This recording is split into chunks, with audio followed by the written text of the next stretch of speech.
দিকে দিকে অম্লান যার পরিচয়, নিবেদিত প্রাণ এক বীর মুজাহিদ। গল্প গানে বলি তার কাহিনী, যার ডাকে ভেঙে যায় জনতার নিদ। দিকে দিকে অম্লান যার পরিচয়, নিবেদিত প্রাণ এক বীর মুজাহিদ। গল্প গানে বলি তার কাহিনী, যার ডাকে ভেঙে যায় জনতার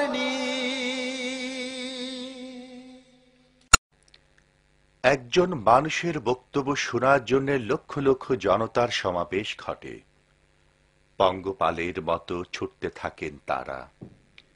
নিজেদের পকেটের পয়সা ব্যয় করে দূর দূরান্ত থেকে আসেন বিভিন্ন পরিবহনে। ঘন্টার পর ঘন্টা ধরে করেন অপেক্ষা। জায়গা না পেয়ে ফুটপাত আর রাস্তা হয় জনতার ঠিকানা। একজন ব্যক্তির বক্তব্য শোনার জন্য মা বোনেরাও থাকেন অধীর আগ্রহে। তাদের হৃদয়ের কথা ধ্বনিত প্রতিধ্বনিত হয় একটি কণ্ঠস্বরে। শিশু কিশোররাও মন্ত্রমুগ্ধের মতো শোনে তার কথা। একজন ব্যক্তি যার বক্তব্য নিয়ে রীতিমতো গবেষণা করা হয়, বিশ্বব্যাপী আলোচিত হয় একটি নাম। একজন দায়ে ইলাল্লাহ যার সাবলীল উপস্থাপনায় শত শত অমুসলমান ইসলামের সুশীতল ছায়ায় আশ্রয় নেন। তিনি লক্ষ কোটি জনতার একান্ত প্রিয় আল্লামা দিলওয়ার হুসাইন সাঈদী। বাংলাদেশের এই সবুজ জমিন থেকে যার সুখ্যাতি ছড়িয়ে গেছে বিশ্বব্যাপী, সারা দুনিয়ায় মুসলিম উম্মার কাছে আজ অতি পরিচিত ও প্রিয় নাম আল্লামা দিলওয়ার হুসাইন সাঈদী। আমার এই দেশ কত সুন্দর, আমার এই দেশ কি যে মনোহর। পাখির গানে গানে আসে ভোর, আজানের সুরে সুরে আসে ভোর। পাখির গানে গানে আসে ভোর, আজানের সুরে সুরে আসে ভোর। পাতায় পাতায় আলোর চিত্রকলা, ঢেউয়ের তালে তালে অনুপম কথা বলা। আমার এই দেশ কত সুন্দর, আমার এই দেশ কি যে মনোহর। 1940 সাল হিজরি ক্যালেন্ডারে দিনটি ছিল 7ই রমজান, বৃহস্পতিবার। এই পবিত্র দিনে পিরোজপুর জেলার ঐতিহ্যবাহী সাইদখালী গ্রামে প্রখ্যাত আলেমে দ্বীন মাওলানা ইউসুফ সাঈদীর ঘর আলোকিত করে জন্মগ্রহণ করেন শিশু দেলোয়ার। আল্লামা সাঈদী ভাগ্যবান এক নাম। তার পিতা ফুরফুরা শরীফের সিলসিলা পীর হিসেবে এলাকায় ব্যাপক পরিচিত ছিল। তার আম্মাও পর্দানেশীন দিনদার এক মহিলা। এমন আব্বা আম্মার কোল জুড়ে জন্ম নিয়ে আল্লামা সাঈদী সত্যিই ধন্য। আমি আল্লাহ তাআলার দরবারে শুকরিয়া আদায় করি যে আল্লাহ তাআলা একটি দ্বীনি পরিবেশে আমাকে একটি দ্বীনি পরিবারের মধ্যে জন্মগ্রহণ করার তৌফিক দান করেছেন। আমার চাচা হযরত সুফি সাইদুর রহমান সাহেব এবং আমার পিতা হযরত মাওলানা ইউসুফ সাঈদী সাহেব রহমতুল্লাহ আলাইহ, এই দুইজনই ফুরফুরার মুজাদ্দিদে জামান হযরত আবু বকর সিদ্দিক রহমতুল্লাহ আলাইহ খলিফা ছিলেন। তাদের অনেক মুরিদ মুতাকাদ ছিলেন। তো এই তার ঘরে তারই এই দ্বীনি পরিবারে আল্লাহ তাআলা আমাকে দুনিয়ায় এনেছেন। আমার আম্মা এখনো বেঁচে আছেন এবং আমার আম্মা অত্যন্ত ধার্মিকা, তাহাজ্জুদ গুজার। এই পরিবেশে আমি ইচ্ছা করে তো আর আসতে পারিনি। আল্লাহ তাআলা দয়া করে আমাকে এরকম একটি দ্বীনি পরিবারে আমাকে দুনিয়া আসার তৌফিক দান করেছেন এবং তাদের থেকে দ্বীনি তরবিয়ত পেয়েছি বাচ্চা অবস্থা থেকে। এজন্য আমি আমার মনিবের দরবারে শুকরগুজার হচ্ছি। ছোটকালে গ্রামের পাশ দিয়ে বয়ে যাওয়া বিশাল নদী আর বিস্তৃত প্রান্তর তার মনে বিরাট প্রভাব ফেলে। তার উপর পারিবারিক ঐতিহ্য আর ধর্মীয় শিক্ষা তাকে একজন বিশাল মনের পরিপূর্ণ মানুষ হিসেবে গড়ে উঠতে সাহায্য করে। আল্লামা সাঈদীর পিতা মোহতারাম ইউসুফ সাঈদীর প্রতিষ্ঠিত মাদ্রাসাতেই তার প্রাথমিক শিক্ষা শুরু হয়। তারপর উচ্চ ডিগ্রির জন্য খুলনা আলিয়া মাদ্রাসা ও সাসিনা আলিয়া মাদ্রাসায় লেখাপড়া করেন। 1962 সালে মাদ্রাসা শিক্ষা সমাপ্ত করেন। প্রাতিষ্ঠানিক শিক্ষার বাইরেও সমাজ, রাজনীতি, ধর্ম, দর্শন, অর্থনীতি, বিজ্ঞান ইত্যাদি বিষয়ে তুলনামূলক অধ্যয়নে নিজেকে নিয়োজিত রাখেন অনেক বছর। তাছাড়া জ্ঞান পিপাসা মেটাতে দেশ বিদেশে প্রখ্যাত ইসলামী ব্যক্তি ও চিন্তাবিদদের সাথে মত বিনিময় করেন, যোগদান করেন বিভিন্ন সেমিনার, সিম্পোজিয়ামে। আল্লামা দেলোয়ার হোসেন সাঈদী 1960 সালে মুহতারামা সালেহা বেগমের সাথে বিবাহ বন্ধনে আবদ্ধ হন। তাদের 4 সন্তান: মাওলানা রফিক বিন সাঈদী, শামীম বিন সাঈদী, মাসুদ বিন সাঈদী ও নাসিম বিন সাঈদী। তারা প্রত্যেকেই তাদের নিজ নিজ জায়গায় প্রতিষ্ঠিত। আল্লামা সাঈদীর বড় ছেলে মাওলানা রফিক বিন সাঈদী তার পিতার মতো দাঈ ইলাল্লাহর ভূমিকায় যোগ্যতার সাথে নিয়োজিত আছেন। তরুণ প্রজন্মের কাছে প্রিয় নাম মাওলানা রফিক বিন সাঈদী। আল্লাহ রাব্বুল আলামিন বলেছেন আলাইহা 19 ওভার ইট আর 19, তার উপরেও রয়েছে 19। এই 19 সংখ্যার রহস্যের জাল ছিন্ন করে এই পৃথিবীতে কারো পক্ষে সম্ভব। পিরোজপুরের সাসিনা মাদ্রাসার কাছে স্বরূপকাঠিতে সর্বপ্রথম যে মানুষটি মানুষকে আল্লাহর দিকে আহ্বান করে বক্তব্য রাখলেন, কে জানতো এই কণ্ঠই একদিন ইথারে ইথারে ছড়িয়ে যাবে বিশ্বময়। স্বাধীনতা পরবর্তী সরকার ধর্মনিরপেক্ষ ও ইসলাম বিদ্বেষী মনোভাবের কারণে যেখানে ইসলামী কর্মকাণ্ড সীমিত হয়ে পড়ে, সেখানে আল্লামা সাঈদী অসীম সাহস নিয়ে তার বক্তব্য উপস্থাপন করে যান সর্বত্র, যার ফলশ্রুতিতে তাকে গ্রেফতার করা হয় 1975 সালের 29 জুলাই। কিন্তু কোন জেল, জুলুম, নির্যাতন, সন্ত্রাস সত্য কথা থেকে কখনই বিরত রাখতে পারেনি আল্লামা সাঈদীকে। তারা বাজি ফুটাচ্ছে, আপনারা বসেন, তারা হ্যান্ডবম ফুটাচ্ছে। পুলিশ যদি নীরব দর্শকের ভূমিকা পালন করে তাহলে আমরা বুঝতে বাধ্য হব বর্তমান সরকার ও ভারতের গোলাম হয়ে গিয়েছে। তারা বাজি পোড়াক, আপনারা বসুন।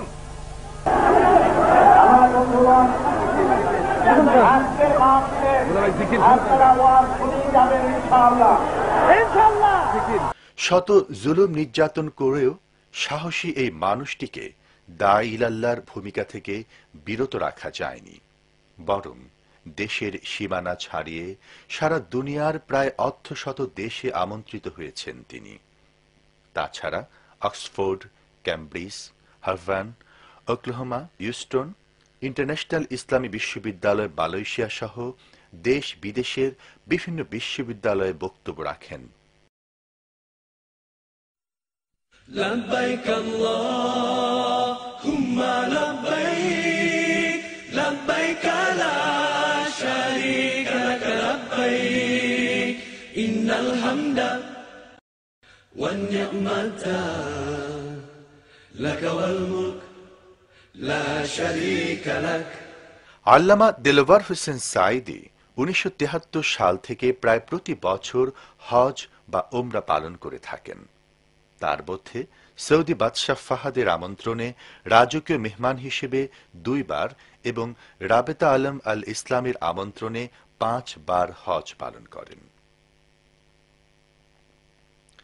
আন্তর্জাতিক পরিমণ্ডলে অনেক গুরুত্বপূর্ণ অবদান রাখেন আল্লামা সাঈদী। পবিত্র মক্কা শরীফে 1991 সালে কুয়েত ইরাক যুদ্ধ মীমাংসা বৈঠকে সৌদি বাদশার আমন্ত্রণে যোগদান করেন। 1982 সালে ইমাম খোমেনির আমন্ত্রণে ইরানের প্রথম বিপ্লব বার্ষিকী উদযাপন উপলক্ষে তেহরান সফর করেন। 2000 সালের 8 ডিসেম্বর আরব আমিরাতে দুবাই সরকারের আমন্ত্রণে দুবাই ন্যাশনাল ঈদ গ্রাউন্ডে বিশাল সমাবেশে 50,000-এর বেশি শ্রোতার সামনে বক্তব্য রাখেন, যা দুবাই টেলিভিশন সরাসরি সম্প্রচার করে। 1991 সালে Islamic circle of north America তাকে আল্লামা খেতাবে ভূষিত করে। 1993 সালে নিউ ইয়র্কে জাতিসংঘের সামনে আমেরিকান মুসলিম ডে প্যারেড সম্মেলনে গ্র্যান্ড মার্শাল পদক দেয়া হয়। এখানে তিনি হাজার হাজার আমেরিকান মুসলমানদের সাথে র্যালিতে অংশ নেন। এভাবে আল্লামা দেলাওয়ার হোসেন সাঈদী বিশ্বের গুরুত্বপূর্ণ ইসলামী ব্যক্তিত্বের সান্নিধ্যে আসেন। ইউরোপের সবচেয়ে বড় ইসলামী প্রতিষ্ঠান লন্ডন মুসলিম সেন্টার 110 কোটি টাকা ব্যয় নির্মিত এই বিশাল মসজিদ ও কমপ্লেক্সের অর্থ সংগ্রহে আল্লামা সাঈদী প্রত্যক্ষ অবদান রাখেন। এর উদ্বোধনী অনুষ্ঠানে কাবা শরীফের সম্মানিত ইমাম শাইখ আব্দুর রহমান আস-সুদাইসের সাথে আল্লামা দেলাওয়ার হোসেন সাঈদীও সেখানে আমন্ত্রিত হন। মূল্যবান বক্তব্য রাখেন হাজার হাজার মুসল্লির উদ্দেশ্যে। ইউরোপের বিভিন্ন অঞ্চল থেকে মুসল্লিরা ছুটে আসেন এই অনুষ্ঠানে। যিনি সকলের রব, হিন্দু, খ্রিস্টান, বৌদ্ধ, তেলি, নাপিত, ভোপা, মুসি, যার নাম মানুষ, তাদের জন্য কোরআন। আর এই কোরআন পুরুষের জন্য, নারীর জন্য, সবার জন্য কোরআন নাজিল হয়েছে যার কাছে। তিনি রহমাতুল্লিল মুসলিমিন নন, শুধু তিনি কি আল্লাহ রাব্বুল আলামিন আর রাসূল। আল্লাহ রাব্বুল আলামিন বলেন, ওয়ামা আরসালনাকা ইল্লা রাহমাতাল লিল আলামিন। তামাম সৃষ্টি জগতের জন্য নবী আপনি, আপনাকে আমি আমার করুণার মুক্ত প্রতীক করে পাঠিয়েছি। সুবহানাল্লাহ। আল্লামা দেলাওয়ার হোসেন সাঈদী যখন যে দেশে গিয়েছেন সেখানে মিডিয়া হয়েছে তৎপর। আমেরিকা সফরের সময় ভয়েস অফ আমেরিকা তার সাক্ষাৎকার প্রচার করে। তিনি ওই প্রতিষ্ঠানের সাথে যুক্ত ব্যক্তিদের সাথে মত বিনিময় করেন। তাছাড়া CNN, Tehran radio, television network radio, লন্ডনে sunrise radio, Bangla TV, Muslim community radio তার সাক্ষাৎকার প্রচার করে। মাঝে মাঝে কোনো কোনো মিডিয়া আল্লামা দেলাওয়ার হোসেন সাঈদীর বক্তব্য ইচ্ছাকৃতভাবে কেটে ছেটে বিকৃত করে বিভ্রান্তির সৃষ্টির অপচেষ্টা করে, যেমনটি করেছেন লন্ডনের চ্যানেল 4-এর রিপোর্টার মার্টিন ব্রাইট। অবশ্য পরবর্তীতে সত্য বেরিয়ে আসে। খোদ লন্ডনের বিশিষ্ট ব্যক্তিরা সমর্থন জানায় আল্লামা সাঈদীর প্রতি। I have been witnessing for the last 30 years, ever since he's been coming here, wherever there has been a program for Saidi, thousands of people turned up. I have listened to his speeches. I've never heard anything that is undemocratic, that incites violence or against the West, or the advice that he has given to the Muslims who are living in terms of their role and responsibility in the West. So I think we need to be a bit objective, and we shouldn't really be pushing the line of those bigots who really, whenever they see something Islamic, anybody speaking in the name of Islam, on behalf of Islam, from Islam, they seem to have a problem with that. Mr. Saidi no doubt has made comments of justice. জি ভাই বলুন, আমরা শুনছি। আমি লুকমান বলছি। আচ্ছা বলুন ভাই, আপনার প্রশ্ন কিংবা মতামত। আমি আসলে বলতে চাইতেছি যেটা এই মাওলানা দেলাওয়ার হোসেন সাঈদী সম্পর্কে, কারণ আমি গত কয়েকদিন আগে চ্যানেল 4-এ একটা অনুষ্ঠান দেখে আমি আসলে খুব মর্মাহত হয়েছি। অনুষ্ঠান দেখে, কারণ মাওলানা দেলাওয়ার হোসেন সাঈদী বাংলাদেশের একজন নির্বাচিত প্রতিনিধি। এরপর এই দেশে প্রতি বছর আসেন। এরপর এখানে যারা মনে করুন এই ড্রাগ খাইতেছে বা বাদ পথে যাইতেছে, তাদেরকে এই ভালো পথে আনার জন্য অনেক মহিলারা মুসলমান হিসেবে আত্মপরিচয় দিতে পারতো না, কিন্তু এই মহিলারা বর্তমানে দেলাওয়ার হোসেন সাঈদীর ওয়াজ শুনে দিন দিন ভালো হইতেছে। এরপর ছেলেরা বিশেষ করে ড্রাগ ডিলিং করতেছে, এরা এখন নামাজ পড়তেছে। দেলাওয়ার হোসেন সাঈদীর ব্যাপারে যদি কেউ কিছু বলে, তাইলে উনি কিন্তু কোনো দিন মানুষকে কোনো এই বাদ পথে যাওয়ার জন্য বলেন নাই, কোনো টেরোরিজমের কথা বলেন নাই। Was it Saidi who shot the boy in Forest Gate or shot Menezes in the Stockwell Tube? Was it Saidi who invaded Iraq Yeah, and the- killed the- 150,000 George, people? that's no. Was it Saidi who is invading Lebanon this evening, That's supported by your government, your Prime Minister, at whose feet you sit? And I ask you again, live on television, were you involved in that story in the London Times and the Sun? Were you involved in it? বাংলাদেশেও media জগতে জনপ্রিয় ব্যক্তি আল্লামা দেলাওয়ার হোসেন সাঈদী। এছাড়া তার বক্তব্যের audio video CD ছড়িয়ে গেছে দেশের সীমানা ছাড়িয়ে বিশ্বব্যাপী। স্পন্দন অডিও ভিজুয়াল সেন্টারের সিডি ভিসিডি প্রকাশনা অনুষ্ঠানে দেশের শীর্ষস্থানীয় বুদ্ধিজীবীরা প্রাণ খোলা কথা বলেন। বহু বছর ধরে দূর থেকে এবং ক্যাসেটে যার কণ্ঠ শুনে আমি মুগ্ধ হয়েছি, তার সাথে একই মঞ্চে আর উপবেশন করার আমার সৌভাগ্য হয়েছে আল্লামা দেলোয়ার হোসেন সাঈদীর সঙ্গে। সেজন্য আল্লাহর শুকরিয়া আদায় করছি এবং একই সঙ্গে আপনাদের অনুরোধ করবে একটি জিনিস বিবেচনা করে দেখুন। আমি এবং আমারই আরেকজন সহকর্মী অধ্যাপক আবু জাফর এক সময় আমাদের এ ধরনের মাহফিলে থাকার কথা ছিল না, আমরা থাকতাম না। আজ আমরা সেই মাহফিলে এসে কাতারবন্দী হয়েছি। এটি আল্লাহরই শান। আল্লাহু আকবার। আজ চতুর্দিকে মিডিয়ার যে ষড়যন্ত্র, যে লড়াই, যে ধ্বংসকর, ইসলামকে উৎখাত করার জন্য যে চেষ্টা, এটা যদি প্রতিরোধ করতে হয় অবশ্যই তার একটা সূচনা করতে হবে, আধুনিক সূচনা। তার একটা সূচনা করতে হবে, বৈজ্ঞানিক সূচনা। সম্ভবত সেই কাজটা বাংলাদেশে, অন্তত বাংলাদেশে সাইফুল্লাহ মনসুরের দ্বারা প্রথম সাধিত হলো, ব্যক্তি বিশেষের দ্বারা বা তার একটা ছোট গ্রুপের দ্বারা। এরকমই হয় যখন কোনো মহৎ কাজকে আল্লাহ সহায়তা দান করেন, তখন কিভাবে যে সেটা হয়ে যায় এক অদ্ভুত ব্যাপার।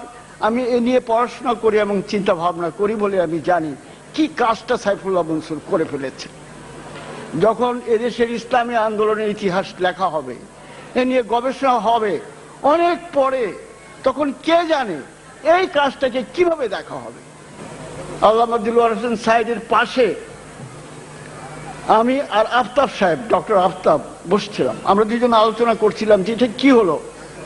আমরা ছিলাম গণকণ্ঠের সম্পাদক এবং আমার সহ সম্পাদক ছিলেন আফতাব সাহেব। আমরা এই দেশে সমাজতন্ত্র প্রতিষ্ঠার জন্য ওই পত্রিকা, ওই রেডিক্যাল পত্রিকা বের করেছিলাম। আল্লাহ কি করে দিলেন, আজ আমরা এই দেশের কোরআনের সর্বশ্রেষ্ঠ তফসিরকারের সাথে বসে ইসলামী আন্দোলনের এক গৌরবজনক মুহূর্তে আমরা তার সাথে বসে আছি। এর চেয়ে মজাদার কি হতে পারে? দিকে দিকে অম্লান যার পরিচয়, নিবেদিত প্রাণ এক বীর মুজাহিদ। গল্প গানে বলি তার কাহিনী, যার ডাকে ভেঙে যায় জনতার টেকনাফ থেকে শুধু তেতুলিয়া নয়, অথবা সিলেট থেকে পঞ্চগড়ে। টেকনাফ থেকে শুধু তেতুলিয়া নয়, অথবা সিলেট থেকে পঞ্চগড়ে। শ্যামল বাংলাদেশে সীমানা পেরিয়ে তারি কণ্ঠ ভাসে প্রতিটি প্রান্তরে। সুমধুর সুমোহন তার আহ্বানে কেঁপে আজ ওঠে ওই বাতিলের ভিড়। দিকে দিকে অম্লান যার পরিচয়, নিবেদিত প্রাণ এক বীর মুজাহিদ। গল্প গানে বলি তার কাহিনী, যার ডাকে ভেঙে যায় জনতার দেশ বিদেশের বাংলাভাষী মুসলমানদের জন্য সবচেয়ে আকর্ষণীয় অনুষ্ঠান হচ্ছে ইসলামী সমাজ কল্যাণ পরিষদ চট্টগ্রাম কর্তৃক আয়োজিত 5 দিনব্যাপী তাফসিরুল কোরআন মাহফিল। প্রায় 3 দশক ধরে তিনি এখানে নিয়মিত পবিত্র কোরআন থেকে তাফসির পেশ করেন। তার বক্তব্য শুনে প্রতি বছরই মুসলমান হন অনেক অমুসলিম ভাই। মা বোনেরা ব্যাপকভাবে অংশ নেন এই অনুষ্ঠানে। শিশু কিশোরদের জন্যও হয় আলাদা অনুষ্ঠান। তাফসির মাহফিলে দেশ বিদেশে গুরুত্বপূর্ণ ও বিশিষ্ট ব্যক্তিদের উপস্থিতি সবার নজর কাড়ে। চট্টগ্রাম তাফসিরুল কোরআন মাহফিলের 25 বছর পূর্তি উপলক্ষে আয়োজন করা হয় বর্ণাঢ্য অনুষ্ঠানমালা, যেখানে বিশিষ্ট ব্যক্তিরা অংশগ্রহণ করেন। সম্বর্ধনা পাওয়ার মতো কিছুই করি নেই। আমি শুধু এতটুকু মনে করি যে কিয়ামতের দিন আল্লাহ তাআলা যদি বলেন তোকে মাফ করে দিলাম, এটাই সব থেকে বড় পাওনা হবে। এর থেকে বড় পাওনা কিছুই আশা করি না। কোরআনে কারীমের এই দাওয়াত আপনারা জানেন, গতকাল এখানে ফুরফুরা পীর সাহেব বলে গেছেন, আমার আব্বা এবং আমার চাচা দুজনই ছিলেন হযরত মাওলানা আবু বকর সিদ্দিকী রহমতুল্লাহ আলাইহির খলিফা। আমার ময়দান ছিল খুব ফুলে ভরা, কুসুমাস্তীর্ণ। সেই কুসুমাস্তীর্ণ পথ থেকে উত্তপ্ত মরুভূমির উপরে, বালুর উপরে জেল জরিমানার ঝুঁকি নিয়ে এই রাস্তায় আসার তৌফিক দিয়েছেন আল্লাহ রাব্বুল আলামিন তাফহিমুল কোরআনের কারণে। আজকে বলতে আমার দ্বিধা নাই, কোরআনের তাফসীর করতে গিয়ে আমার কোনো কৃতিত্ব নাই। এর সমস্ত কৃতিত্ব আল্লাহ পাকের এবং তারপরে তাফহিমুল কোরআনের। আল্লামা দেলোয়ার হোসেন সাঈদী জামায়াত ইসলামী বাংলাদেশের কেন্দ্রীয় নির্বাহী পরিষদের সম্মানিত সদস্য হিসেবে গুরুত্বপূর্ণ দায়িত্ব পালন করে যাচ্ছেন। 1996 ও 2001 সালে পরপর 2 বার পিরোজপুর 1 আসন থেকে সংসদ সদস্য নির্বাচিত হন। তিনি বিগত সংসদে জামাতের সংসদীয় দলের উপনেতা ও ধর্ম মন্ত্রণালয় সংক্রান্ত সংসদীয় কমিটির প্রধানের দায়িত্ব পালন করেন। সংসদে তার গুরুত্বপূর্ণ ভূমিকা দেশ বিদেশে ব্যাপকভাবে আলোচিত হয়। আমি ফ্লোর নিয়ে স্পিকারকে বললাম, আমার ইমানের সাথে, সংবিধানের সাথে, রুলস অফ প্রসিডিওর সাথে কন্ট্রাডিকশন হয়েছে। আমার সংবিধান বলে শহীদ প্রেসিডেন্ট জিয়াউর রহমান সাহেব তিনি সংবিধানের ভিতরে লিপিবদ্ধ করেছিলেন, সমস্ত কাজ হবে, রাষ্ট্রের সমস্ত কাজ হবে আল্লাহর উপর ঈমান এবং অবিচল আস্থার কে কেন্দ্র করে। তো আল্লাহর উপরে আমরা ঈমান এনেছি, আমরা মুসলমান। উনি সেটা পার্লামেন্ট, উনি সেটা সংবিধানে লিপিবদ্ধ করেছেন। আর মুসলমান আল্লাহ ছাড়া কাউকে রুকু সেজদা দিতে পারে না। আপনার সামনে মাথা নত করা এটা রুকুর শামিল। এভাবে মাথা নিচু করা জায়েজ নাই, হারাম। 15 মিনিট কোরআন এবং হাদিস দিয়ে আমি এই বক্তব্য রাখলাম। তিনি হুমায়ুন রশিদ চৌধুরী সাহেব ছিলেন তখন স্পিকার। তিনি বললেন, মৌলানা সাহেব আমি আপনার সাথে সম্পূর্ণ একমত, কিন্তু এইভাবে তো আমি এটাকে বন্ধ করতে পারবো না, আপনাকে নোটিশ দিতে হবে। আমি নোটিশ দিলাম, আওয়ামী লীগ সরকার আমার নোটিশ ডিপ ফ্রিজের মধ্যে আটকাই দিল। 5 বছর চলে গেল, আর নোটিশ উঠলো না। আল্লাহ তাআলা দ্বিতীয়বারের মতো আবারও আমাকে আনলেন জোটের সাথে। আমি আবার পার্লামেন্টে কথা উত্থাপন করলাম, সেই নোটিশ দিলাম, নোটিশ উত্থাপিত হলো, মিটিং হলো। গড়াতে গড়াতে 5 বছরের শেষ দিনে, যেদিন শেষ হলো পার্লামেন্ট, তার আগের দিন আমি মনে করলাম এই সরকার আমলেও বুঝি হলো না। শেষ দিন দেখতে পেলাম প্রত্যেক টেবিলে কাগজ এসেছে, রুলস অফ প্রসিডিওরের আর্টিকেল নম্বর 267 ঝুঁকাইয়া শব্দের সামনে ক্রস শব্দ এসেছে। মাথা ঝুঁকানোর প্রয়োজন নাই, পার্লামেন্টে কিয়ামত পর্যন্ত আর মাথা ঝুঁকাতে হবে না। পার্লামেন্টে মাথা ঝুঁকানোর মতো শিরক থেকে বাঁচার যে বক্তব্য আল্লাহ তাআলা তার গোলামকে দান করেছিলেন, এজন্য যদি এতটুকুন সওয়াব আল্লাহ আমাকে দেন, তার 90 ভাগ পাওনা আপনাদের। যেহেতু আপনারা ভোট না দিলে আমি ওখানে যে কথা বলতে পারতাম না। ইকামতে দ্বীনের দায়িত্ব পালনে সর্বোত্তম প্ল্যাটফর্ম হিসেবে মনে করে 1973 সাল থেকে জামাতের রুকনের দায়িত্ব পালন করলেও সংগঠনের বাইরেও তার রয়েছে বিশেষ গ্রহণযোগ্যতা। স্বয়ং আমিরে জামাত মাওলানা মতিউর রহমান নিজামী বলেন, সাইদী সাহেব শুধুমাত্র জামাতের সাংগঠনিক ব্যক্তি নন, এটা আল্লাহ তাআলার একটা বড় নেয়ামত। দলীয় গণ্ডির বাইরেও তার গ্রহণযোগ্যতা আছে, তার একটি সার্বজনীন অবস্থান আছে। এই সুযোগের পূর্ণ সদ্ব্যবহার করে নির্বিঘ্নে রেকর্ড পরিমাণ ভোটের ভিত্তিতে মাধ্যমে রেকর্ড পরিমাণ ভোটের ব্যবধানে তাকে বিজয়ী করে আনার যে সুযোগ আছে, পিরোজপুরবাসী এই সুযোগের পূর্ণ সদ্ব্যবহার করবেন, আমি কি এটা আশা করতে পারি? আন্তর্জাতিক পরিমণ্ডলে এই বিশাল জনপ্রিয়তা ও প্রায় অর্ধশত দেশি বিদেশি প্রতিষ্ঠানের সাথে প্রত্যক্ষ যুক্ত থাকার পরও আল্লামা দেলোয়ার হোসেন সাঈদী তার নিজ জন্মভূমি পিরোজপুরবাসীর কথা কখনো ভুলেননি। আল্লামা সাঈদী নিজ জন্মভূমি ও মানুষের প্রতি দায়বদ্ধতা থেকে অনুন্নত এলাকার সার্বিক উন্নয়ন ও সমৃদ্ধির জন্য 1996 সালে প্রথম জাতীয় সংসদ নির্বাচনে অংশগ্রহণ করেন। আল্লাহ তাআলা এই পৃথিবীর 4-5টি মহাদেশের অন্তত অর্ধশত দেশ ভ্রমণের এবং কোরআনের প্রচারের সুযোগ দান করেছিলেন। আমি দেশে এবং বিদেশে যখন যেখানে গিয়েছি, আমি আমার জনগণকে, আমার জন্মস্থানের মানুষগুলিকে বলে যাইনি। তাদের দুঃখ দুর্দশা, তাদের চাহিদা ইত্যাদি আমি মনে রেখেছি এবং আমি আমার অবস্থানকে তাদের কাছাকাছি রাখার চেষ্টা করেছি এবং তাদের উন্নয়নের জন্যেই এলাকার মানুষের আগ্রহকে সামনে রেখে জনপ্রতিনিধি হওয়া।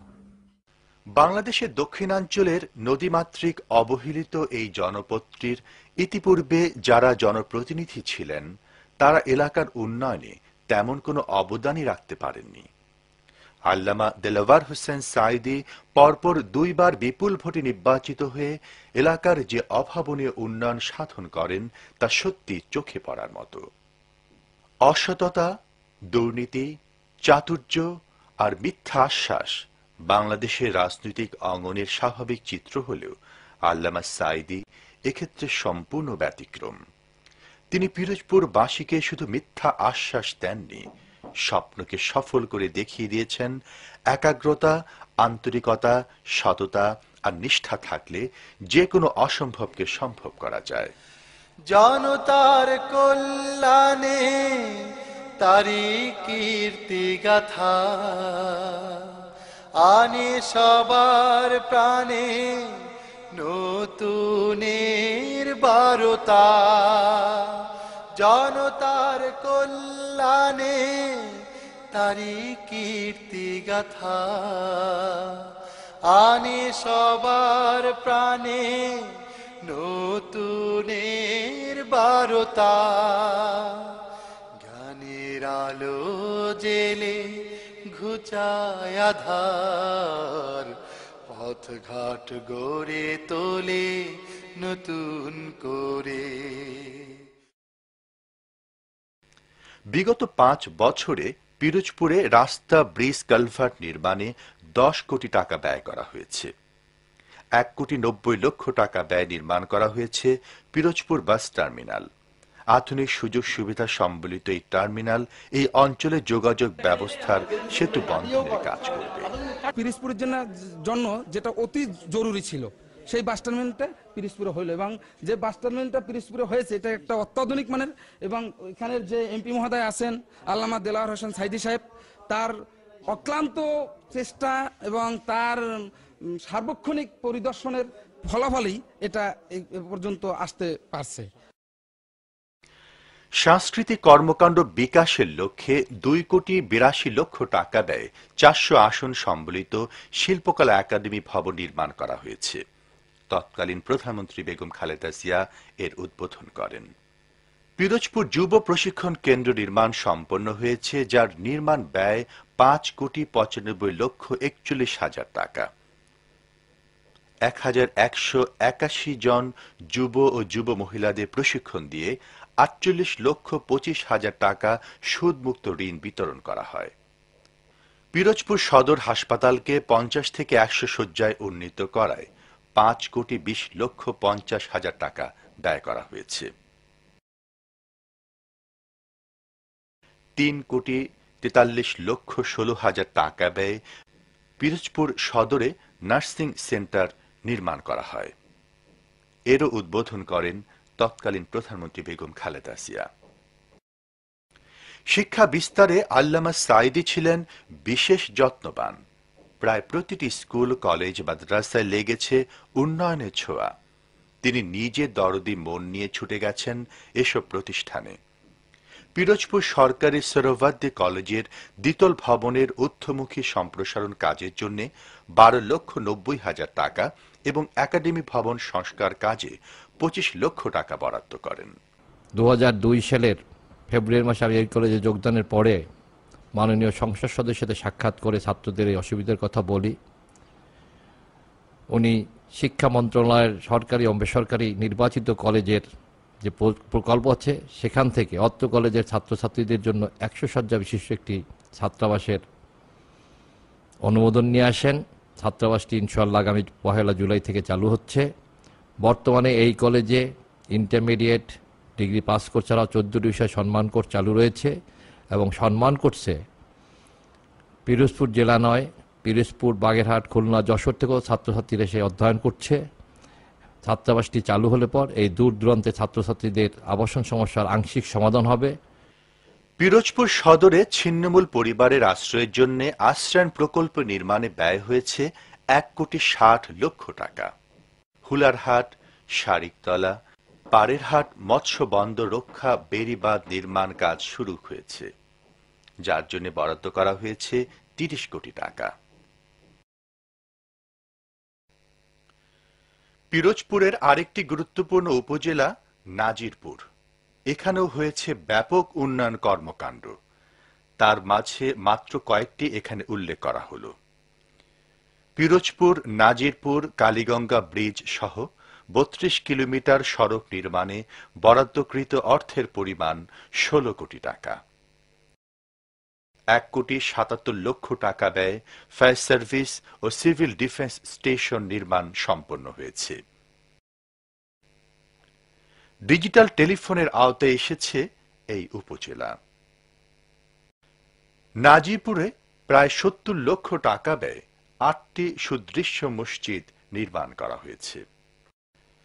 আল্লামা দেলওয়ার হোসেন সাঈদীর আন্তরিক প্রচেষ্টায় ইন্দুরকানী থানাকে জিয়ানগর নাম দিয়ে উপজেলায় উন্নীত করায় এই এলাকার মানুষের প্রাণের দাবি দীর্ঘদিন পর বাস্তবায়িত হল। জিয়ানগর উপজেলা কমপ্লেক্স নির্মাণ এই উপজেলার উন্নয়নের সোপান হয়ে আছে। 18,84,000 টাকায় জমি অধিগ্রহণ, 1,68,00,000 টাকা ব্যয়ে উপজেলা প্রশাসনিক ভবন নির্মাণ, 33,46,000 টাকায় গেজেটেড অফিসার্স কোয়ার্টার নির্মাণ, 43,46,000 টাকা ব্যয়ে নন গেজেটেড অফিসার্স ডরমিটরি নির্মাণ, 11,95,000 টাকায় ইউনো কোয়ার্টার নির্মাণ সহ বিভিন্ন উন্নয়নমূলক কাজে আজ জিয়ানগর একটি আধুনিক শহরে রূপ ধারণ করেছে। জিয়ানগরের বলেশ্বর নদীর উপর এলাকাবাসীর ব্রিজ নির্মাণ করার প্রাণের দাবি পূরণ করেছেন আল্লামা সাঈদী। 26 কোটি টাকা ব্যয়ে এই সেতু নির্মাণের কাজ দ্রুত এগিয়ে চলছে। জিয়ানগর ডাক বাংলা নির্মাণ করা হয়েছে। ডিজিটাল টেলিফোনের আওতায় এসেছে জিয়ানগর। জিয়ানগরের রাস্তাঘাট, ব্রিজ, কালভার্টের উন্নয়ন হয়েছে ব্যাপকভাবে। 31 শয্যার হাসপাতালের নির্মাণ কাজ সম্পন্ন হওয়ার পথে। এর জন্য বরাদ্দ করা হয়েছে 9 কোটি টাকা। জিয়ানগরের বিভিন্ন শিক্ষা প্রতিষ্ঠান উন্নয়নে কয়েক কোটি টাকা বরাদ্দ করা হয়েছে। জিয়ানগর থেকে পাড়েরহাট, গাজীপুর, শারিকতলা, হুলারহাট হয়ে বেড়িবাঁধ নির্মাণে বরাদ্দকৃত অর্থের পরিমাণ 30 কোটি টাকা। ছিন্নমূল পরিবারের আবাসনের জন্য বরাদ্দ করা হয়েছে 4 কোটি টাকা। পল্লী বিদ্যুতায়নে ব্যয় করা হয়েছে 6 কোটি টাকা। সততা, আন্তরিকতা আর নিষ্ঠা থাকলে যে উন্নয়নের কাজ ত্বরান্বিত হয় তার সাক্ষী আজ পিরোজপুরবাসী। আল্লামা দেলওয়ার হোসেন সাঈদী এমন এক বিশাল ব্যক্তিত্ব, যিনি যখন যার কাছে গিয়েছেন তখনই স্বতঃস্ফূর্ত সহযোগিতা পেয়েছেন। এলাকার উন্নয়নে তৎকালীন প্রধানমন্ত্রী বেগম খালেদা জিয়া আল্লামা সাঈদীকে যে সহযোগিতা করেছেন তা সত্যি মনে রাখার মতো। আমি শুধু এতটুকু বলতে পারি যে আমার এলাকার জনগণের সুচিন্তিত রায়ে আল্লাহ তাআলা আমাকে যখন সংসদ সদস্য হওয়ার সুযোগ দিলেন, আমি যখন যে দায়িত্বপ্রাপ্ত মন্ত্রীর কাছে গিয়েছি, কোথাও আমি খালি হাতে ফেরত হইনি। এমনকি দেশের সফল প্রধানমন্ত্রী, মাননীয় প্রধানমন্ত্রী দেশনেত্রী বেগম খালেদা জিয়া, তার কাছেও যখন যে কোনো দাবি নিয়ে এলাকার আমি গিয়েছি, আমি বিমুখ হইনি।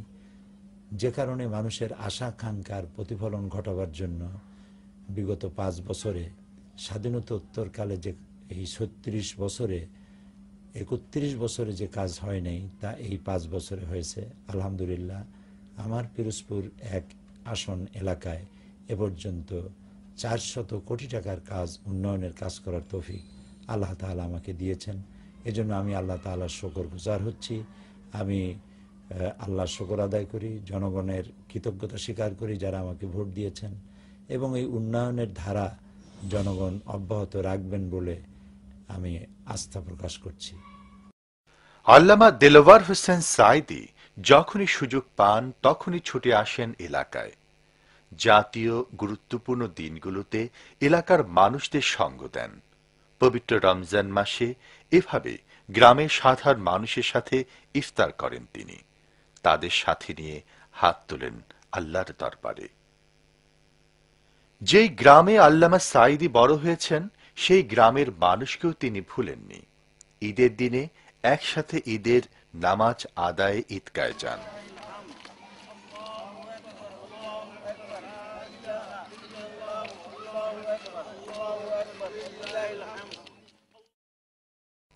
নিজ বাড়িতে দাওয়াত দেন গ্রামের মানুষদের। ঈদের সেমাই পায়েস পরিবেশন করেন নিজে দাঁড়িয়ে থেকে। আন্তর্জাতিক পরিমণ্ডলের বিশাল জনপ্রিয় এই মানুষটির সাধারণ এই জীবনযাপন পিরোজপুরবাসী কোনো দিনই ভুলবে না।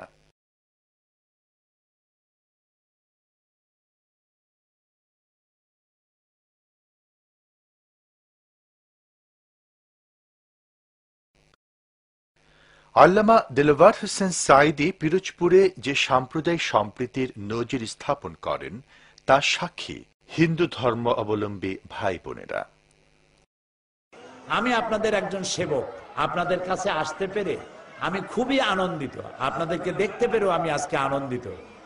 আমি 9.5 বছর জোটের মধ্যে থেকে 4 দলীয় জোটের মধ্যে আপনাদের সেবক হয়ে আছি। আপনাদের নির্বাচনে কে আমাকে ভোট দিয়েছিলেন, কে ভোট দেন নাই, আমি ওইটা খুঁজি নেই।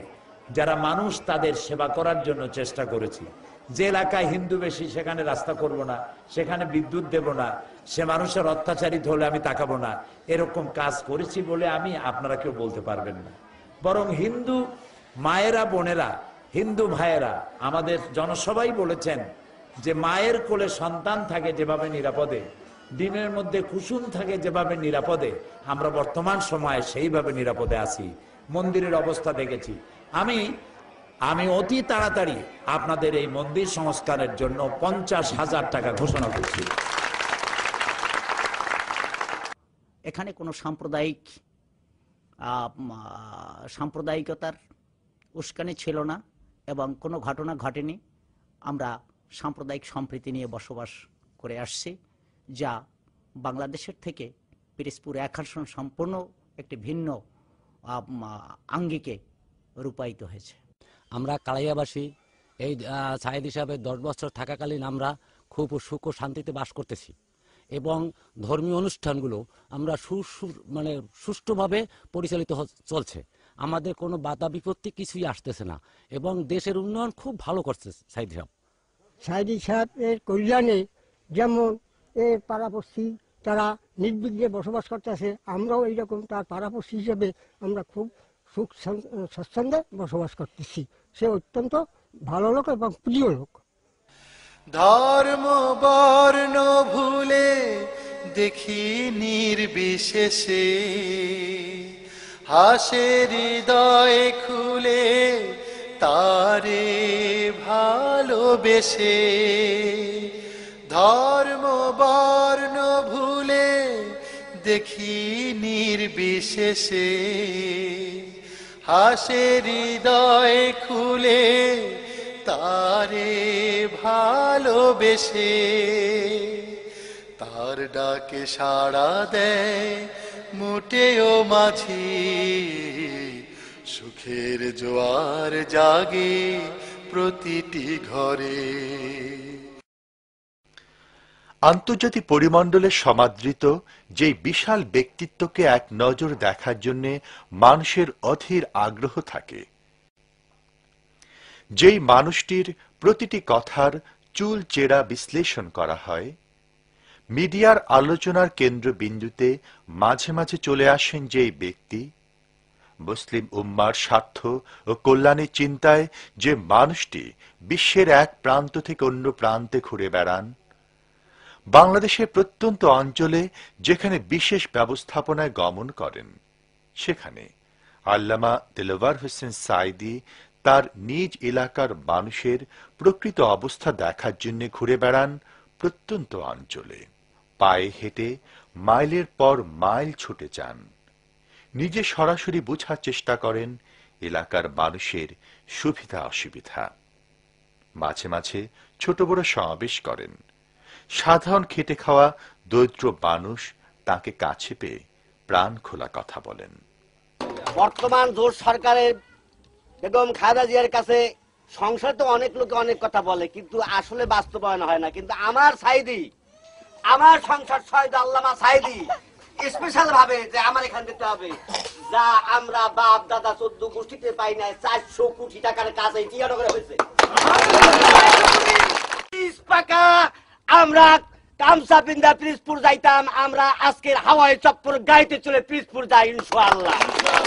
সেটা আল্লামা সাঈদীর মাথার ঘাম পায়ে ফেলে এই দেশকে সাজিয়েছেন। আপনাকে মা বোনের হাতে হাত দিয়া আমি পায়ে পাও দিয়ে বলি যেন আল্লামা দিলওয়ার হোসেন সাঈদীর এই ফুলের বাগান আবারও সাজাবার মতন আপনারা।